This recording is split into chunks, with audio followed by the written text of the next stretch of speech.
la parole à M. Fethi Zagrouba, qui est directeur général de la Cité des Sciences, bien sûr, tout le monde le connaît, et qui va parler de la mission, en fait, la Cité des Sciences, qui a comme mission d'assurer la coordination entre les acteurs de la culture scientifique. Donc, une mission très importante. La Cité des Sciences est un catalyseur de culture scientifique et elle le joue pleinement et elle a l'intention certainement de le jouer encore davantage. Micro-baladeur, s'il vous plaît. Micro-baladeur.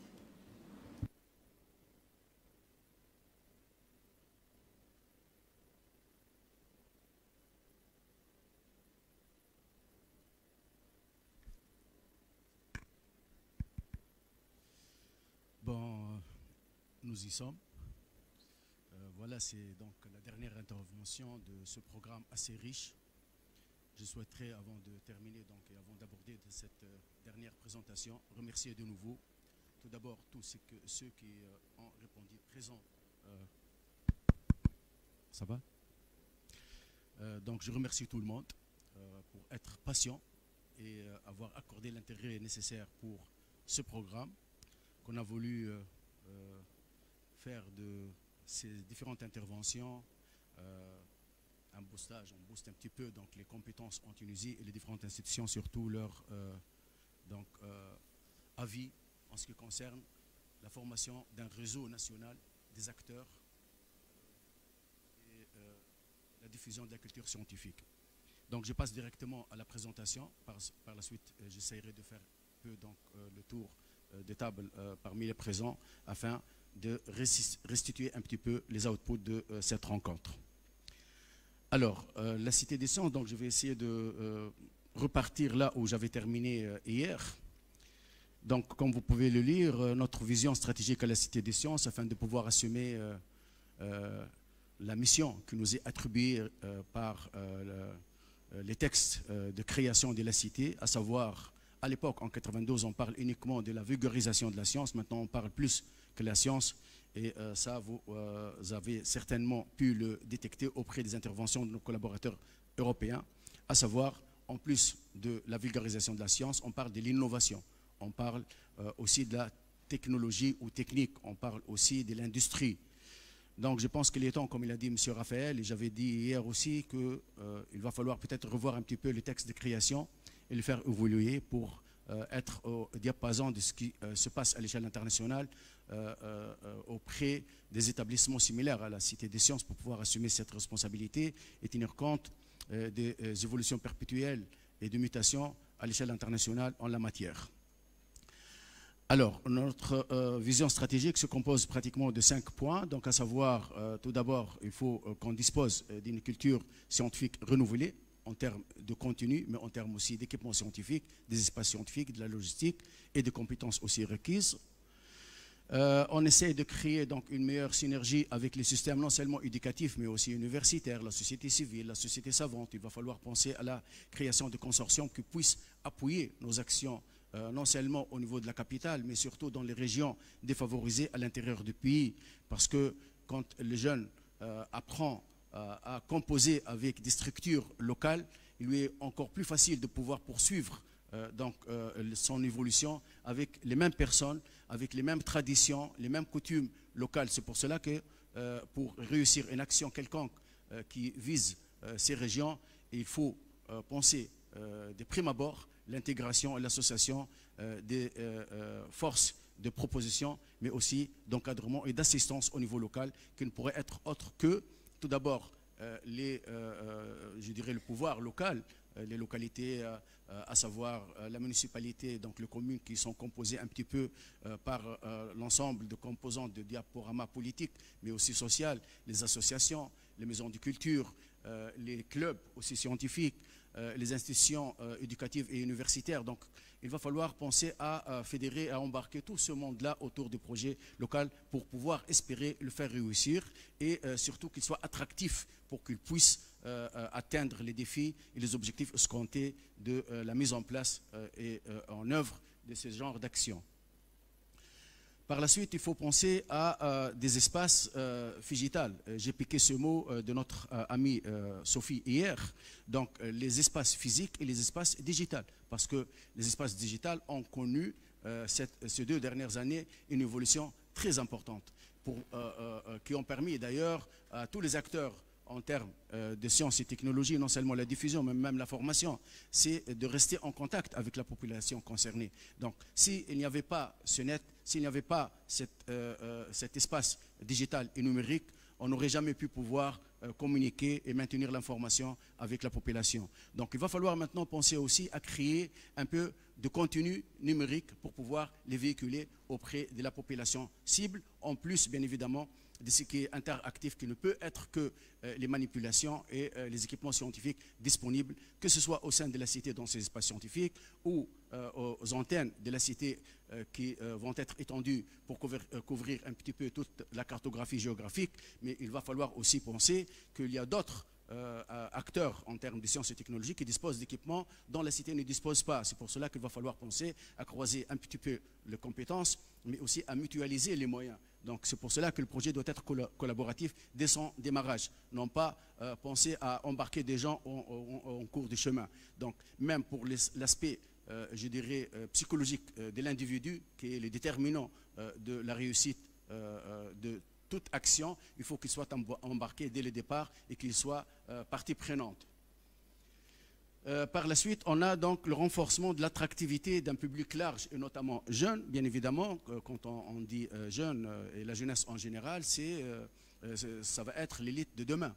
Donc si on avait aujourd'hui un moyen de pouvoir être à la hauteur de la diffusion de la culture scientifique, parce que nos ancêtres l'ont fait et ont travaillé là-dessus. Donc il va falloir travailler ouvertement pour consolider davantage les moyens disponibles actuellement, mais aussi il faut prévoir l'avenir et je dirais essayer d'agir un peu précocement. Il ne faut pas attendre dans 10 ans, il va falloir penser que les jeunes, les acteurs ou les responsables de 10 ans d'avenir, qu'ils fassent la chose par eux-mêmes ou qu'ils cherchent à nouer ou renouer des relations nouvelles.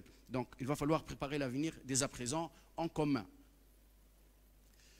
Bien évidemment, il va falloir aussi consacrer la décentralisation dont je viens d'en parler et surtout la science de proximité et la science citoyenne.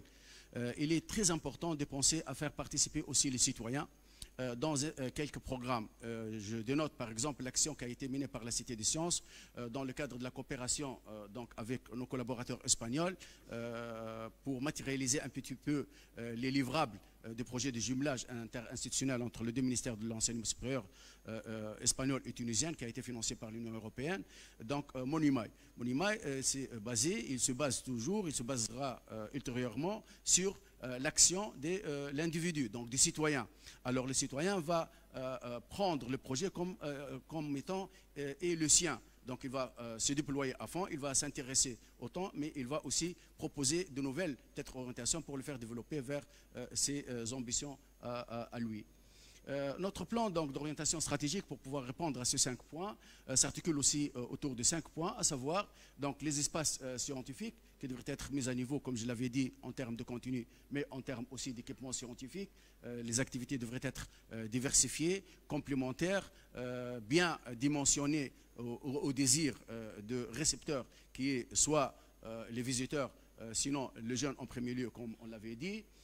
Il va falloir aussi penser à véhiculer une culture scientifique de proximité à travers le déploiement régional mais local aussi qui est très activé, qui se repose sur l'individu, sur les aspects institutionnels, mais aussi sur la société civile et savante. Donc il faut mettre en place un partenariat à l'échelle nationale et internationale. Avant de penser même à l'international, je pense qu'il est plus clair qu'avant qu'aujourd'hui en Tunisie on dispose d'ores et déjà de tout ce qu'il faut pour mutualiser nos moyens. On dispose aussi d'institutions qui sont capables d'apporter le plus à un projet national. Je dénote aussi la remarque de Sissalah qui n'est plus là. Il avait dit maintenant, est-ce que le chercheur pourrait être un vulgarisateur? Moi je pense que le système national de recherche et d'innovation se forme de 4 maillons au moins, cette chaîne. Donc il y a tout d'abord la formation ordinaire, donc des diplômés de l'université ou diplômés même de secondaire, mais c'est la formation dans la destination et l'employabilité. Mais il y a aussi par la suite la production du savoir et du savoir-faire, c'est la recherche et développement. Et par la suite, il y a deux maillons. Le premier consiste en la valorisation des résultats de recherche, comme il avait dit tout à l'heure Chedla Abdelli. Vous avez pu remarquer que les chiffres parlants expriment dans leur globalité et de leur ensemble la position de la Tunisie par rapport à un référentiel international. On est très bien positionné, mais malheureusement, ces outputs ne sont pas consommés, ne sont pas traduits, ne reflètent pas la richesse économique escomptée au niveau des unités de production ou le système économique en général. C'est pour cela que ça a été créé, l'AMPR, c'est pour garantir la jonction ou l'interfaçage entre le système national de la formation et de la recherche d'une part et l'industrie d'autre part, qu'on appelle l'innovation. La Cité des sciences a été créée pour assurer autre chose. C'est pour assurer l'interfaçage entre ce milieu de formation et de création et de production de savoir et la société en général avec ses différentes composantes, que ce soit intellectuelles, sociales, idéologiques, régionales et tout. Donc l'AMPR assure l'interfaçage entre le système universitaire et l'industrie. La Cité des sciences, c'est entre le système universitaire, que ce soit national ou international, et la société. Bien évidemment, la société, on peut la segmenter par la suite. On mettra au premier plan les jeunes, ça c'est tout à fait normal, sur lequel on mise. L'Europe maintenant, il parle un peu de la science avec et pour la société. Nous, donc, dans le cadre de SWAFI avec l'Union européenne, on va miser dans un premier temps sélectivement sur les jeunes. On a dit SWAFI, Science with and for Youth. Donc la science avec et pour les jeunes, tout d'abord. Et par la suite, on élargira peut-être plus après 1 ou 2 ou 3 ans si l'expérience aura la réussite escomptée. Donc voilà, il y a 4 maillons qu'il faudrait le voir ensemble, sous forme d'un système, mais chacun doit assumer ses responsabilités. Un chercheur, même dans son statut professionnel, est appelé enseignant-chercheur et non pas vulgarisateur. Donc il y a des structures qui sont créées pour cela. Bien évidemment, il y a une proposition qui a été largement débattue, a été rappelée tout à l'heure par Mme Samia Beltaïf. Donc il va falloir penser à la création de parcours de formation au niveau de l'université qui traiterait l'aspect de vulgarisation, dissémination et diffusion de la culture scientifique et innovation. C'est à cela qu'il va falloir peut-être se donner comme défi avec l'université. J'en ai parlé tout à l'heure avec Simoaz et je pense que ça va être très faisable. On attend juste un peu de temps pour voir ce qu'il en est auprès de Commission nationale de LMD et on va formuler une proposition dans ce cadre-là en commun accord avec quelques universitaires.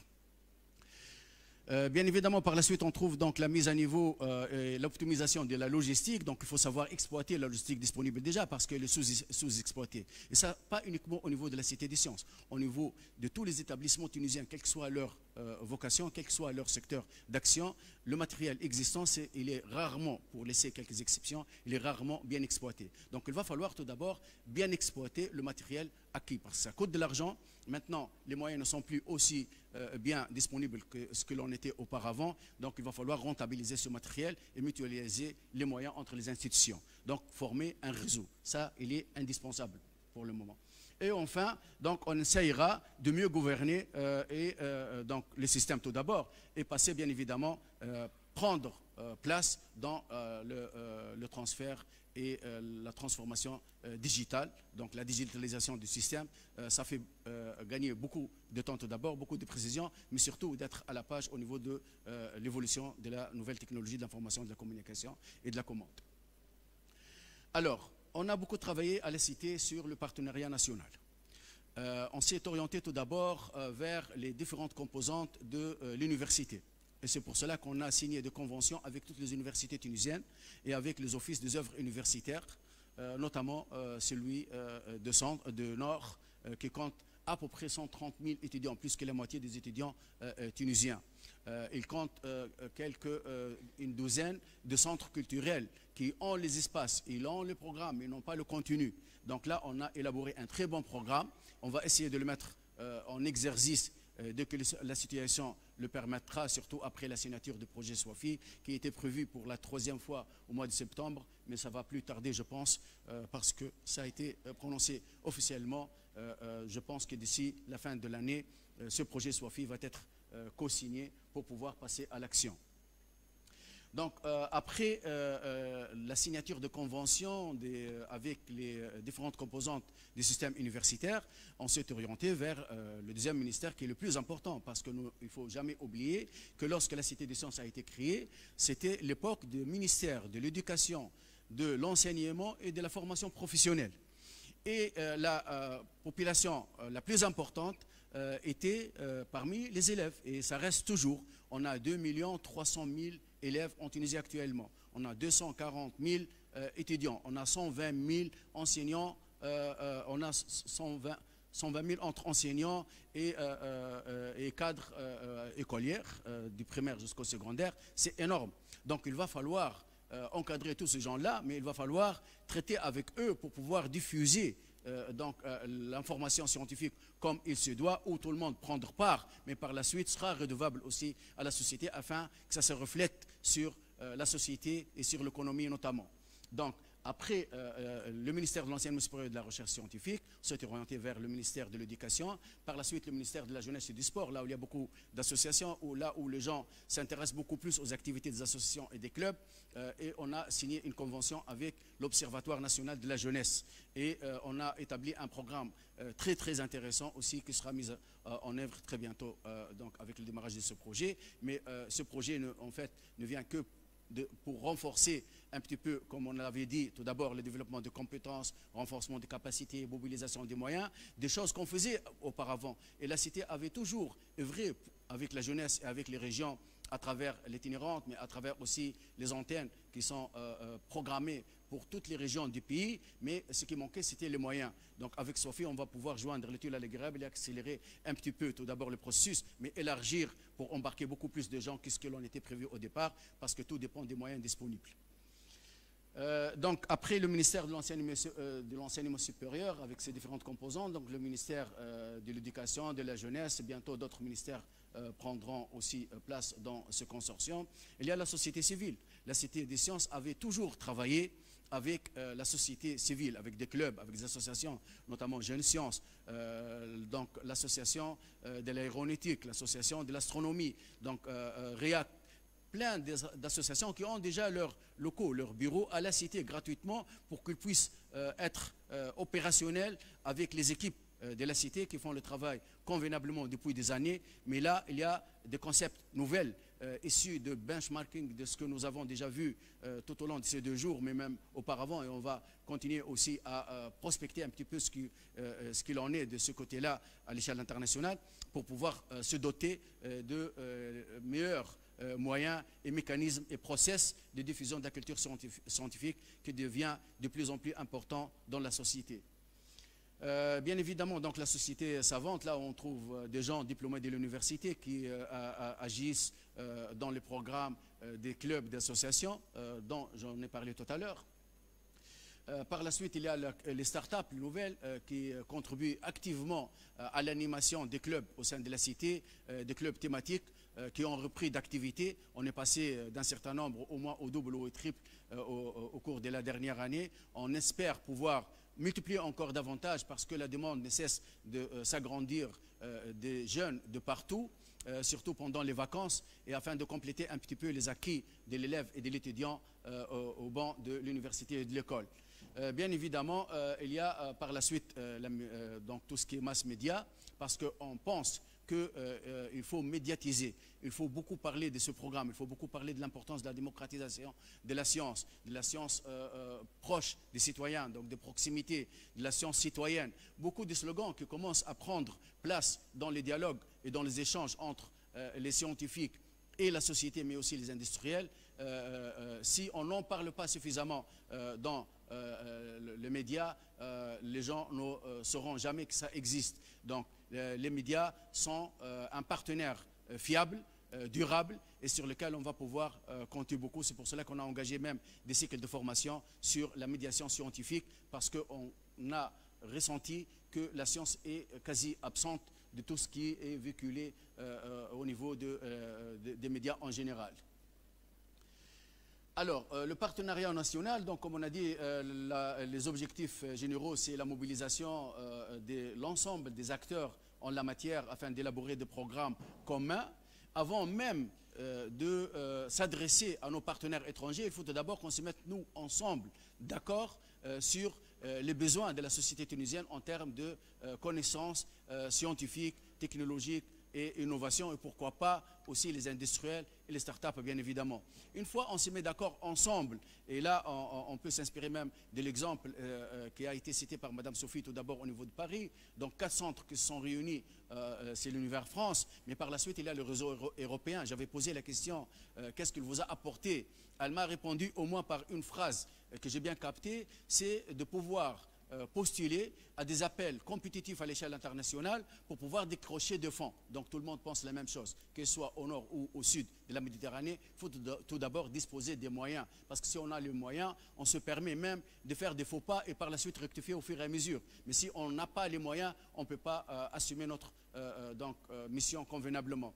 Alors pour pouvoir décrocher ces moyens, il faut que tout d'abord à l'échelle du pays, on ait un seul programme, on postule ensemble et l'union fait la force et on ne peut que partager et par la suite faire ressortir ensemble un programme susceptible de répondre à toutes les attentes des différents acteurs, mais surtout de la population cible. Pour ce faire, donc, il faut réussir une approche pragmatique, multipartite. Il ne faut pas se dire je travaille seul, on ne peut pas grandir entre 4 murs. Il faut être ouvert aux autres. Mais avant de s'ouvrir aux étrangers, il faut s'ouvrir à nous-mêmes, entre Tunisiens et Tunisiens. C'est ça le plus important. Et par la suite, donc, encourager la jeunesse vers les choix des métiers scientifiques et technologiques, parce que d'après les chiffres, les jeunes s'orientent de moins en moins vers les sections scientifiques et technologiques. Or, le système économique aura toujours besoin des scientifiques et des gens de la technologie pour pouvoir produire. D'ailleurs, la majorité de nos diplômés, je dirais au moins un bon nombre, pendant ces dernières années, cherchent d'opportunités à l'étranger. Donc on les forme, mais par la suite on ne le retrouve pas dans notre système économique. Alors il va faire valoir, multiplier donc ces gens qui s'intéressent de plus en plus à la science et à la technologie comme métier d'avenir, parce que les métiers changent aussi et évoluent avec l'évolution et la mutation de la technologie et de la science. Par la suite, il faut conjuguer donc les expériences et former des équipes pluridisciplinaires, comme il avait dit tout à l'heure, c'est Helmi. Donc, il y a même des historiens, des psychologues, des sociologues qui prennent part dans des projets internationaux. Et parfois, pour former une bonne équipe performante, on a besoin d'un juriste, on a besoin d'un sociologue, on a besoin d'un médecin, on a besoin de toutes les spécialités. Tout dépend de la thématique du projet. Donc, il ne faut pas craindre les autres spécialités, il ne faut pas rester limité dans sa spécialité à soi. Donc, il faut aller vers l'autre. Former des équipes pluridisciplinaires, c'est une garantie de décrochage des projets à l'échelle internationale. Par la suite, il faut travailler sur le renforcement de la valeur publique de la science et de l'innovation, bien évidemment, c'est ce que je viens de dire, et accroître la place de la science dans la politique nationale. Maintenant, même si on jette un coup d'œil sur le pouvoir local, les listes qui se présentent aux élections pour commander les programmes des communes, et on sait très bien que l'État, c'est un ensemble de communes. Parfois, on trouve des gens qui n'ont aucune formation scientifique, qui ne sont pas capables d'élaborer ou de proposer un programme qui tient compte, par exemple, de l'aspect environnemental, de l'aspect énergétique, de l'aspect même des gestions financières, du management des hommes, de décrochage des projets à l'échelle internationale. Il y en a beaucoup. Donc, plus la société elle est formée, plus les listes des politiciens soient garnies par ces jeunes connaissances, et plus le programme répond plus aux attentes et aux besoins de la société, des citoyens, donc du pays. C'est pour cela qu'il faut élargir un petit peu le spectre au niveau de la population cible de la diffusion de la culture scientifique. Et enfin, il va falloir formuler une feuille de route nationale, donc commune, partagée par tout le monde pour que chacun ait tout d'abord une place et par la suite ait un devoir envers la réalisation de ces défis. Il ne soit pas un spectateur. Il faut que tout le monde se vise actionnaire dans le projet, donc il est redevable dans le résultat. Alors, il est appelé à fournir l'effort nécessaire qui lui revient de responsabilité dans le projet afin d'assurer une réussite générale et commune. Donc les axes de partenariat national, ça pourrait se faire à l'échelle locale, autour des antennes. C'est ce que nous avons fait à Tataouine. On a terminé par une réunion où on a invité des associations, on a invité des établissements privés, parce qu'il y a des sociétés privées qui sont prêtes à prendre part dans la diffusion de la culture scientifique auprès de la société, dans l'animation, dans la diffusion, dans les rencontres, dans les débats, dans tout ce que vous voulez. Il suffit de leur ouvrir un petit peu la porte. Et ils seront le garant de la réussite du projet, parce que les sociétés et le secteur privé ont tout d'abord les compétences, sont des gens universitaires, ont de l'expérience dans le management de projets, ont les connaissances et ont les moyens. Et s'ils ont de plus l'engagement, ça ne peut être qu'une garantie de plus de réussite de projet. C'est pour cela qu'il faut constituer des consortiums locaux, des consortiums locaux, des consortiums régionaux et des consortiums nationaux, et par la suite penser donc à la coopération et l'échange avec l'étranger. Après les antennes, on a bien sûr les formations de consortiums, comme je l'ai dit, au niveau local, au niveau régional et au niveau national. Des préférences, il faut compter sur les gens qui sont déjà en activité à l'échelle, à ces trois échelles différentes. Et une fois on compose tout ce monde-là, ça va être donc le toile d'araignée. Donc tout le monde sera connecté et sera beaucoup plus facile et plus fluide pour la véhiculation de l'information dans les deux sens. Et enfin, bien évidemment, on a le programme d'itinérance que la Cité exploite beaucoup et mise beaucoup sur ce programme, qui est muni d'un bus qui se déplace dans les régions, accompagné d'une équipe compétente pour pouvoir vulgariser la science dans une démarche démocratique, décentralisée, régionale. Mais ça reste toujours insuffisant d'avoir un seul bus. D'ailleurs, on avait demandé 2 bus encore nouveaux dans le cadre des projets de SOAFI. Je pense qu'on va les avoir aussi bien équipés, et ça va permettre à la Cité de répondre tout d'abord aux demandes des régions, des écoles, des universités, des associations, de communes, que ce soit occasionnelles ou sans occasion, mais aussi la Cité a son propre programme annuel scientifique qui comporte aussi des sorties, de sorte que ça couvre l'ensemble des régions du pays. Le consortium, donc, ses missions tout d'abord s'ouvrir. Donc, il faut s'ouvrir. Qu'est-ce que ça veut dire ouvrir? Donc, promouvoir l'ouverture de la CST, mais ça va être de consortium en général, sur le composante de la société civile et institutionnelle. Par la suite, il y a... pardon.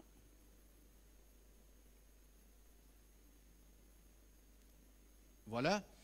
Donc, on a dit s'ouvrir. Par la suite, créer. Donc, il faut faciliter la création des clubs, des sciences au sein des établissements scolaires. Et c'est pour ce faire, je vais revenir tout à l'heure aux différentes composantes de projet SOAFI. Il y a toute une composante qui va nous permettre, le consortium ou la Cité, de pouvoir doter ces clubs, une fois sont créés, par des équipements qui peuvent aller jusqu'à 30 000 € par club ou par association. On est appelé pendant les 4 ans à travailler avec 250 associations et créer 50 nouvelles. Donc il va falloir miser sur le double pour pouvoir atteindre ce chiffre-là. Donc tout est bénéfique, non seulement au club, mais surtout bénéfique à la société. Et c'est ça notre objectif final. Donc les clubs ne sont qu'un moyen, qu'un pont qui nous permet d'accéder à la population cible élargie afin de leur permettre de bénéficier donc de ce mécanisme et de ces moyens.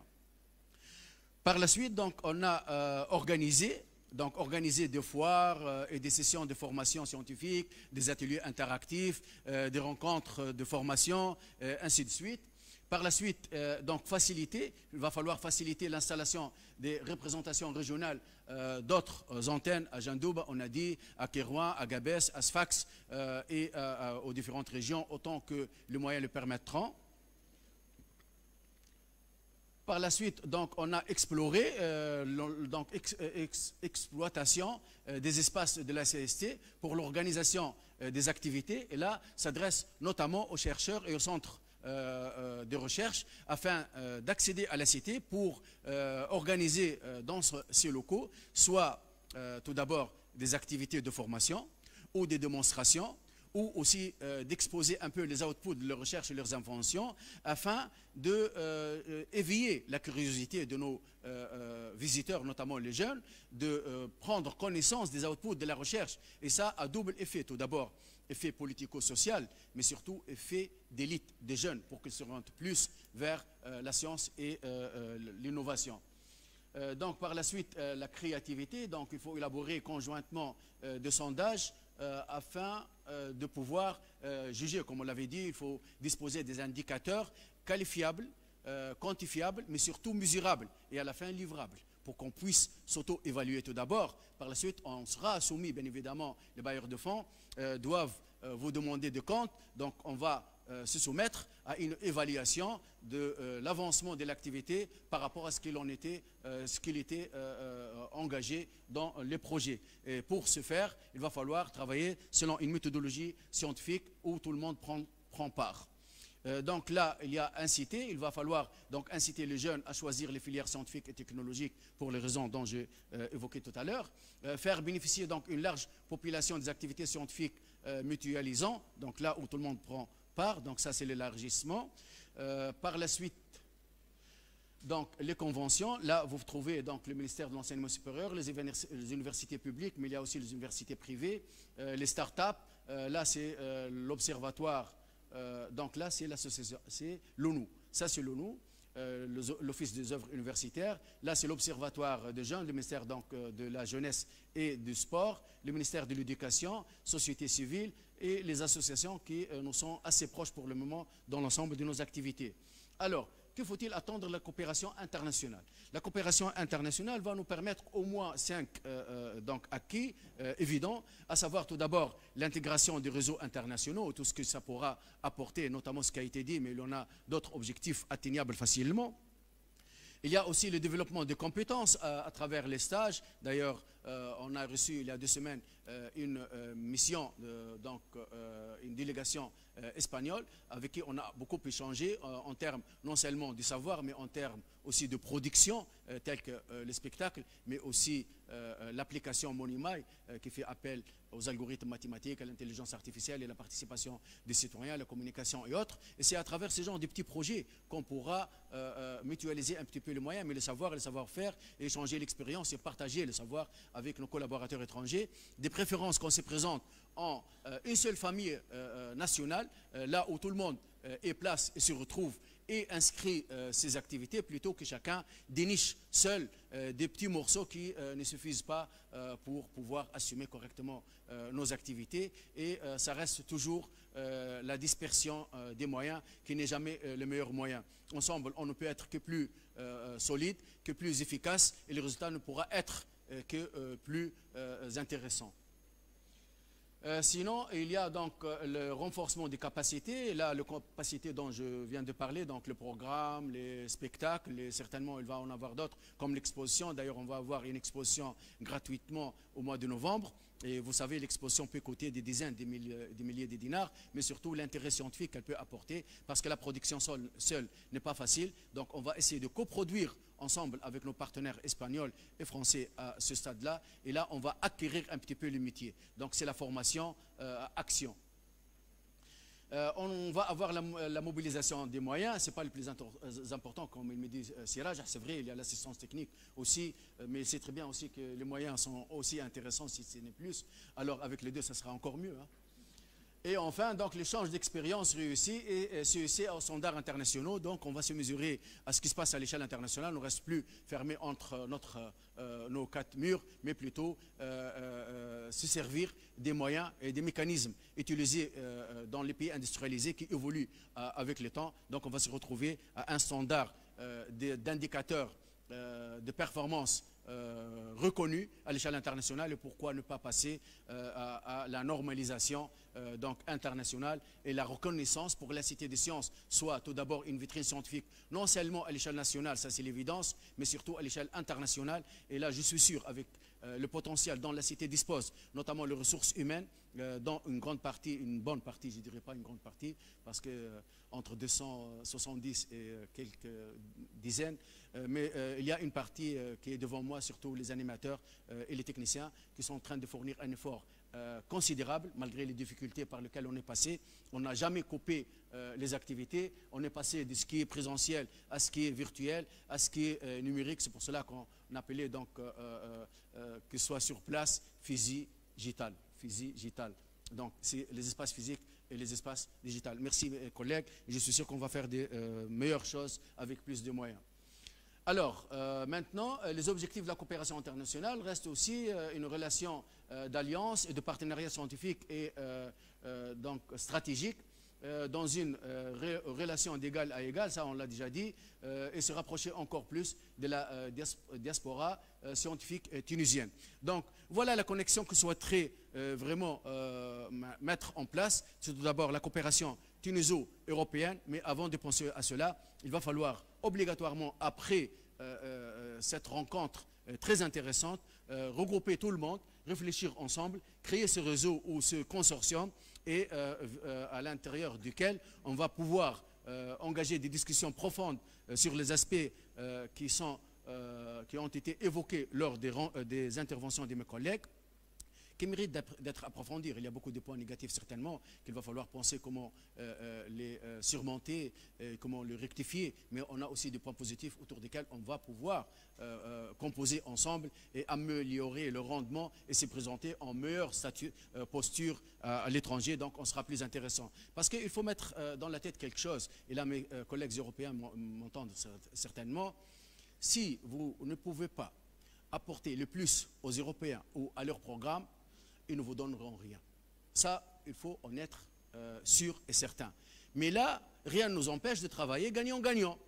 Ça serait bien qu'on s'insère, d'ailleurs, on va faire partie de ce réseau européen, et ça va être discuté, la chose, lors de notre visite en Espagne.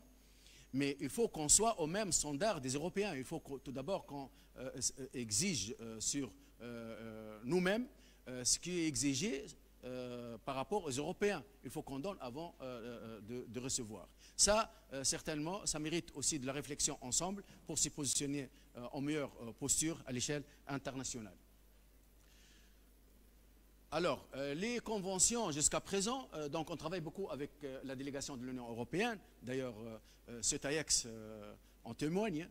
Par la suite, il y a le SWAFI, il y a le projet de jumelage qui est financé par l'Union européenne. Ça, au bout d'une année, certainement, il va y avoir d'autres actions. On avait présenté aussi un projet, mais par jugement qu'on ne peut pas cumuler deux projets avant de au moins avancer un petit peu dans le premier, ce qui est tout à fait normal, malgré qu'un projet se joue à l'échelle nationale, l'autre c'est à l'échelle relationnelle avec l'Europe, mais il y a toujours un point de vue à discuter. On peut toujours avoir des petites différences, mais le plus important c'est d'avancer ensemble vers un objectif noble, susceptible de nous permettre de répondre au mieux à notre devoir. Ça, c'est tout à fait normal. Il y a d'autres institutions, il y a d'autres établissements. Il ne faut prendre que le côté positif de la chose, c'est-à-dire il y a la possibilité de collaborer avec l'Union européenne, mieux que ce que nous l'avons fait, mieux que ce que nous sommes en train de le faire, mais certainement, il va falloir se préparer mieux aussi de notre côté pour pouvoir assumer cette responsabilité. Bien évidemment, avec l'Espagne, là, tout le monde le sait maintenant, la CST et l'Espagne ont noué de relations, tout d'abord gagnant-gagnant, par la suite durable et par la suite pérenne. Donc on va essayer de pérenniser cela en se basant sur le mémorandum qu'on avait signé, mais il va y avoir d'autres conventions avec d'autres maisons et centres et musées scientifiques, surtout qu'on va conclure ensemble lors de notre prochaine visite qui se passera entre le 15 et le 19 novembre. Et là, on mise beaucoup sur cette mission qui a été reportée à 2 reprises à l'ombre de difficultés sanitaires que le pays, donc, comme ailleurs, partout au monde, est en train de vivre.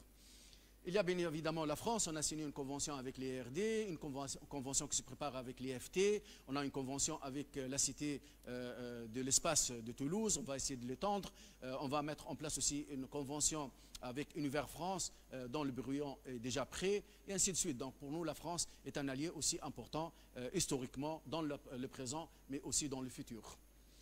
Bien évidemment, avec l'Italie, ça bouge vraiment bien, dans le bon sens. Il y a son Excellence, Monsieur l'Ambassadeur, qui a visité la cité. Il sera parmi nous aussi comme citoyen en famille le samedi. Et ça nous réjouit et ça nous rend vraiment, ça nous fait énormément plaisir. Avec donc l'Institut culturel, on aura certainement une collaboration très solide et diversifiée avec les institutions italiennes, que ce soit celles qui sont en Tunisie ou celles qui sont en Europe et qui agissent dans le même domaine. Bien évidemment, avec le Royaume de Belgique, le délégué nous a rendu visite. On a tenu pas mal de réunions et je pense qu'on est en attente très prochainement des réponses positives sur lesquelles on va pouvoir bâtir également pour l'avenir. Il y a l'Arabie Saoudite, c'est pareil aussi, les discussions sont en cours. L'Iran, aussi son Excellence, Monsieur l'Ambassadeur, a rendu visite avec son équipe. On lui a rendu visite, on a pratiquement tout échangé. Et je pense qu'il y aura une très bonne nouvelle de la part de nos collaborateurs iraniens, surtout en termes de l'équipement de nouvelles technologies de l'information et de la communication dans l'espace à la Cité est prêt, mais il n'a jamais été équipé depuis la création jusqu'à présent. Il est libre, il fait presque 450 mètres carrés au sol, il fait une hauteur de 8 mètres, c'est-à-dire il peut servir à la construction d'une mezzanine, donc près de 1000 mètres carrés qu'il va falloir exploiter dans le domaine de la technologie nouvelle. Bien évidemment, il y a donc la Corée qui a équipé, donc l'ANIA particulièrement, qui a équipé notre centre par les ordinateurs et tout ce qui est nouvelles technologies, qui permet aux visiteurs, surtout les jeunes, de se connecter sur des bases de données importantes en fonction des besoins, et les étudiants, bien évidemment, qui fonctionnaient jusqu'à ce jour. Il y a le Japon, qui pour la première fois nous accorde la désignation des 4 experts seniors des différentes spécialités que nous avons choisies par nous-mêmes, afin de dénicher des thèmes sur lesquels on va pouvoir établir des relations bénéfiques pour les deux sens très prochainement. Alors, c'est ce que nous souhaiterions, c'est que, pas uniquement la Cité des Sciences, parce qu'elle n'aura jamais le potentiel demandé ou optimisé au minimum, au critique, la masse critique, pour pouvoir honorer tous ces engagements. Donc il va falloir que la famille autour de la CST soit beaucoup plus grande. C'est pour cela qu'on aimerait bien embarquer et partager ce projet avec nos collaborateurs, nos concitoyens, nos composantes de la société civile, nos composantes de la société savante. Tout le monde peut trouver place. Tous les domaines vont être touchés par ces collaborations. Alors, c'est la Tunisie qui nous intéresse. Il y a un projet qui est énorme. Jusqu'à présent, honnêtement, on l'a même craint avec mes collaborateurs à l'échelle de la Cité. Il y a encore entre 3 ou 4 personnes. C'est avec le CERN, le centre d'énergie, le centre d'énergie nucléaire, le centre d'énergie de recherche européen, nucléaire. Donc là, il y a des équipements très puissants et là, on va pouvoir installer donc un centre de calcul très puissant, tout d'abord à la Cité, mais aussi dans les régions et peut-être dans les écoles d'ingénieurs, parce que la même donation a permis au Liban et au Népal et d'autres pays de doter leur système par des centres qui ont créé le changement au niveau de la digitalisation de leur processus administratif, de travail, de formation et tout. Mais je pense là, ça va être quelque chose de grandiose, là où il va falloir partager donc tout d'abord cette donation, mais avant tout les caractéristiques techniques à demander avec nos partenaires des CCK, les universités et autres, parce qu'on n'a pas les compétences requises pour pouvoir répondre. Nos partenaires attendent notre réponse, mais réellement, on n'est pas en position de pouvoir répondre. C'est ça, c'est Abdelkrim. Donc, on n'a pas encore les connaissances nécessaires pour pouvoir formuler une liste, parce que la liste fait peur. C'est tout simplement. Alors, donc on a dit la transmission du savoir et les expériences réussites, la coopération et le jumelage, donc comme outil de coopération avec l'étranger, on peut rééditer l'exemple du jumelage tuniso-espagnol qui prend fin le 4 novembre, dans un mois pratiquement. Donc il va falloir chercher d'autres projets de jumelage parce qu'on a constaté qu'à travers les projets de jumelage, les institutions peuvent croiser les compétences, peuvent engager des actions conjointes dont les livrables sont atteignables beaucoup plus facilement. Et enfin, bien évidemment, il faut partager les expertises, le savoir, le savoir-faire et les faire savoir. Les conventions, ce n'est pas la peine que j'y revienne, j'essaie de passer rapidement. Il y a juste 2 mots à propos des composantes, 2 et 3 donc, de projet SWAFI. Je peux le dire maintenant parce que ce n'est plus caché à personne. Donc le projet SWAFI, c'est Science with and for Youth. Dans l'enveloppe, s'élèvera à peu près à 9 millions d'euros, mais il va y avoir 3 composantes. Une composante de Mobidoc qui sera gérée par l'AMPR pour financer des doctorants et des docteurs, comme il avait expliqué le directeur général de l'AMPR ce matin, Sichel Labdili, comme il se doit. Les 2 autres composantes, donc une deuxième composante, je passe donc les objectifs. Donc une première composante qui consiste en la jeunesse créative.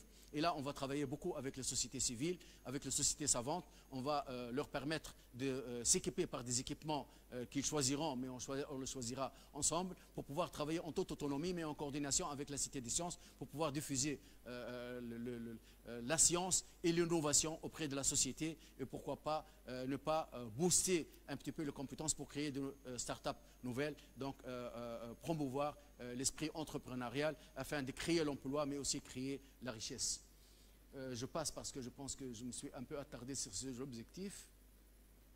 Donc le deuxième, c'est le dialogue national, dont le but est, je dirais, drainer un petit peu les jeunes vers la proposition de programmes politiques, entre guillemets, mais ce sont les programmes nationaux de développement national, à travers que ce soit les élections, ou les administrations, ou le club, ou les débats. Donc on va engager des débats à l'échelle locale, où tout le monde prendra part. Par la suite, il va y avoir des débats régionaux, et enfin, il va y avoir un débat national qui sera certainement, je dirais, une manifestation grandiose. On verra bien par la suite, en fonction de pas mal de paramètres que nous ne maîtrisons pas, mais on va essayer de réagir et d'interagir avec.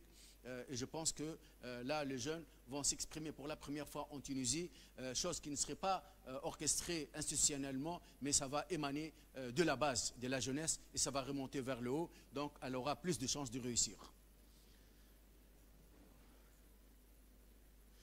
L'impact, donc on a dit, c'est tout d'abord l'intégration de jeunes dans tout ce qui est politique publique et surtout la créativité et l'entrepreneuriat. C'est bon? Voilà, je vous remercie donc pour votre attention. Je reviens juste sur deux choses. Tout à l'heure, c'est Salah, parce qu'il vient d'entrer, comme je l'avais dit, je rappelle très rapidement, il a dit, est-ce qu'un chercheur pourrait être un vulgarisateur? On avait dit que la chaîne de l'université ou de savoir est composée de 4 maillons. Donc le maillon de formation, les diplômés pour les métiers. Par la suite, la seconde, c'est la production des savoirs, donc c'est la recherche. Et là, on est très bien positionné à la Tunisie. Et par la suite, il va falloir tout d'abord valoriser dans les unités de production et diffuser auprès de la société. Donc entre chaque maillon et l'autre, il faut qu'il y ait des interfaces institutionnelles. C'est pour cela que la MPR a été créée et la cité a été créée. Peut-être par la suite, si Chihab pourra me rectifier au cas où il y aura d'autres omis. Sinon, la deuxième, j'ai constaté tout à l'heure, parmi ce que j'ai dénoté, ce qu'il a dit, c'est Chihab, en sa qualité de président donc, de Jeunes et Sciences. Quand il est revenu un petit peu sur les premiers fusieux, donc 70-71, dans les années 70, on constate facilement que dans les années 70, la société tunisienne a marqué un petit peu l'histoire dans le parcours des Tunisiens et a été au diapason international. Donc on avait créé des institutions énormes, on était au même standard que le Portugal, que la Corée du Sud, que la Malaisie. Et je pense que ce qui a fait tarder les avancées scientifiques, les innovations scientifiques, les créations scientifiques, ce ne sont pas les savoirs ou le savoir-faire. Ce sont des facteurs que nous sont parvenus de l'extérieur pour des différents je dirais, des différents calculs, des différentes estimations et appréciations. Donc, pourquoi je dis ça? Je dis ça pour dire que le Tunisien, le jour où il sera libéré, ou le jour où il disposera de tous les moyens nécessaires sans pression, il est capable de créer de nouveau, il est capable d'innover de nouveau, il est capable de regagner, je dirais, le retard accumulé tout au long des années. Il y a une citation que j'ai appris en Corée, mais au Japon aussi. Qu'est-ce qu'ils nous ont dit? C'est Helmi. Ils ont dit qu'il faut commencer par imiter, et par la suite maîtriser, et par la suite améliorer, et par la suite innover. Donc ce parcours dépend de la capacité et de la faculté intellectuelle de l'individu. Et je pense que, d'après ce qu'il a dit Chihab tout à l'heure, les jeunes Tunisiens avaient et auront toujours la faculté de pouvoir faire vite et rattraper le temps perdu à ce niveau-là. Et quand on sera ensemble dans un réseau, on va faciliter la tâche encore davantage pour les jeunes. Merci. Merci beaucoup, Sifatri. Et ce qui est vraiment passionnant avec vous, c'est que vous parlez avec beaucoup de passion. Et cette passion révèle réellement une détermination à faire et à opérer du changement et aller de l'avant. Et c'est ce qui permet justement aux choses d'avancer, en fait. Alors,